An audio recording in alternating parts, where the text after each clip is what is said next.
profeta Abacuque hoje, ele vai se aproximar de Deus e vai questionar a Deus, vai se lamentar diante de Deus, porque ele aceitou ser profeta para anunciar, para denunciar e sobretudo para ser sinal de esperança e para anunciar que o nosso Deus é um Deus justo, bom e chega na hora certa e não falha na sua aliança. Mas o que estava acontecendo na realidade de Abacuque? Internamente, dentro do povo de Deus, havia contradições. O povo começou a deixar Deus de lado para ir adorar a ídolos. E o profeta disse: minha palavra não está valendo nada. Fala. O povo está fazendo vistas grossas. O coração do povo fechou-se. Por isso que o Salmo diz: não fecheis o vosso coração. É o refrão do Salmo. O povo fechou o coração para Deus, e eu estou fazendo papel de povo. Fala, mas o pessoal colocou o dedo no ouvido e não tem jeito. Internamente, fora da estrutura social que estava acontecendo, injustiça, discussões, violência, o povo estava se contradizendo, mortes, assassinos, guerra. E aí o profeta chegou um momento e disse o seguinte: peraí, eu vou conversar com Deus, esse negócio não está certo não. Se ele botou nessa missão, ele vai ter que dar conta, vai chegar mais rápido, porque eu rezo, e o negócio fica mais feio, entre aspas. Parece aquela situação que nós encontramos, mas o rezo, a assombração aparece.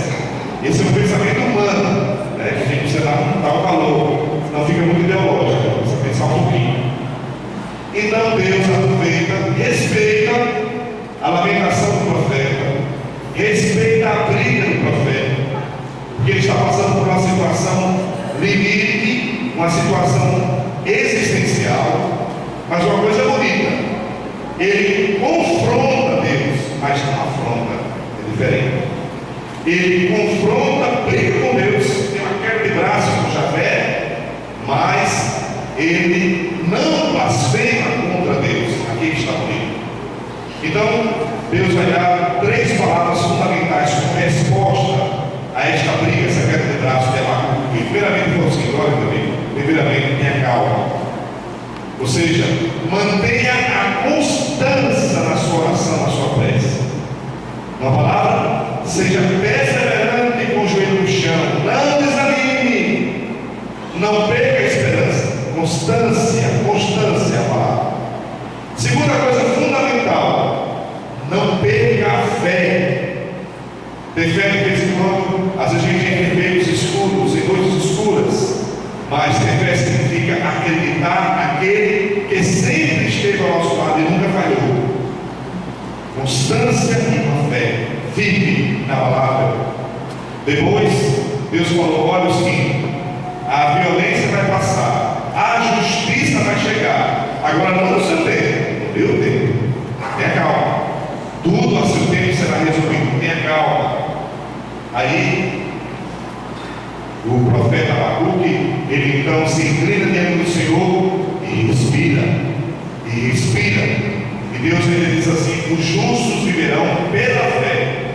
Quem são os justos na Bíblia? São aqueles que, mesmo em meio às dores, permanecem constantes, se põem a caminho. Ser santo ou ser justo na Bíblia não implica dizer está prontinho, está certinho, está direitinho, está melhor do que os outros, é melhor do que os outros. Isso não é santidade na Bíblia. Santidade, o santo é aquele que, mesmo em meio às vicissitudes, mesmo em meio aos mistérios da vida, as incompreensões da vida, acredita naquele que nos chama a vida, que é Deus, e se põe a caminho. Os justos vivem pela fé. Aqueles que se põem a caminho e não blasfemam contra Deus, se agarram com Ele, vivem pela fé. E a fé é a parte clara, a parte escura que a gente não vê, não entende bem. Então, Deus diz que é importante que ele não seja imediatista, o profeta, seja sinal de esperança para o povo, e tenha calma para ler a história e para ler a intervenção de Deus na história. Cuidado com o imediatismo e os Deus para Abacuque.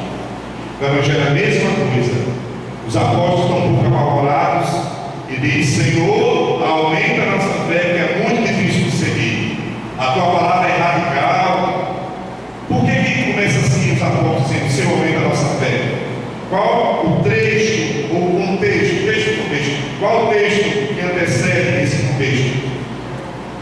exatamente isso. Jesus falou o seguinte: ó, você tem que perdoar quem te ofendeu, perdoar teu inimigo, rezar para aqueles que te perseguem.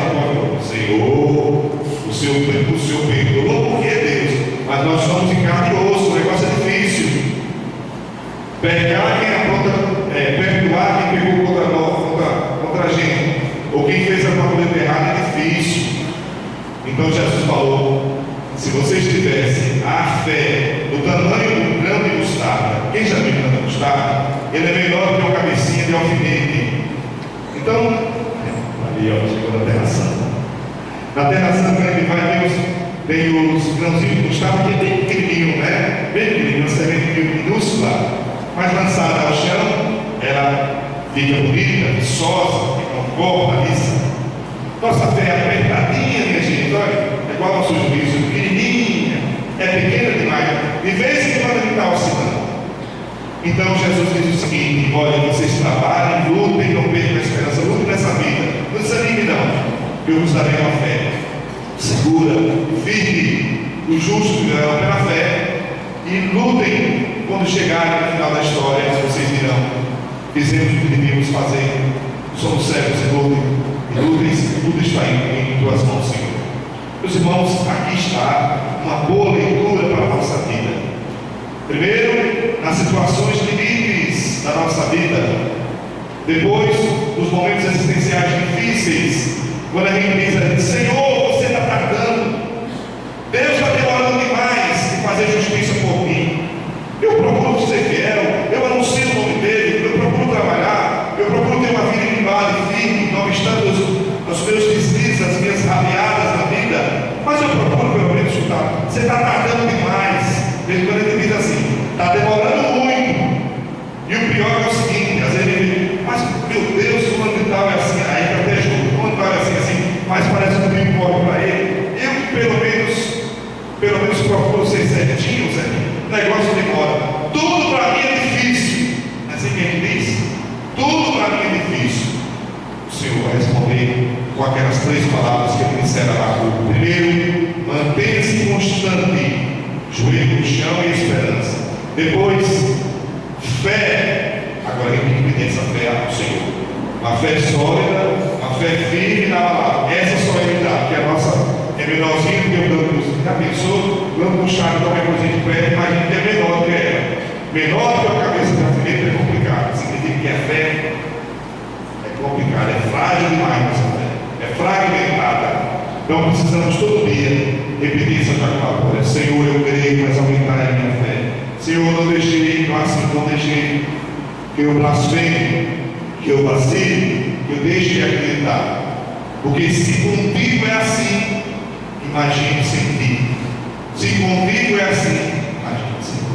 Então, meus irmãos, nós vemos aqui, quando a gente olha para dentro de nós, e depois olhando para a sociedade, para aquilo que fazemos, para as implicações que nós fazemos, para os pecados sociais, que geralmente são consequências dos nossos pecados pessoais, a gente vê contradição, fragmentação, pluralismo religioso, contradição na sociedade, ceticismo que nós temos, por exemplo, na política, na renovação, sei lá, às vezes a gente pensa que não tem ninguém ou alguém que possa exatamente nos dar uma esperança nas questões políticas, discussões, violência, morte, né? Roubos, tanta situação que tem social fora de nós, mas a gente não pode perder a esperança.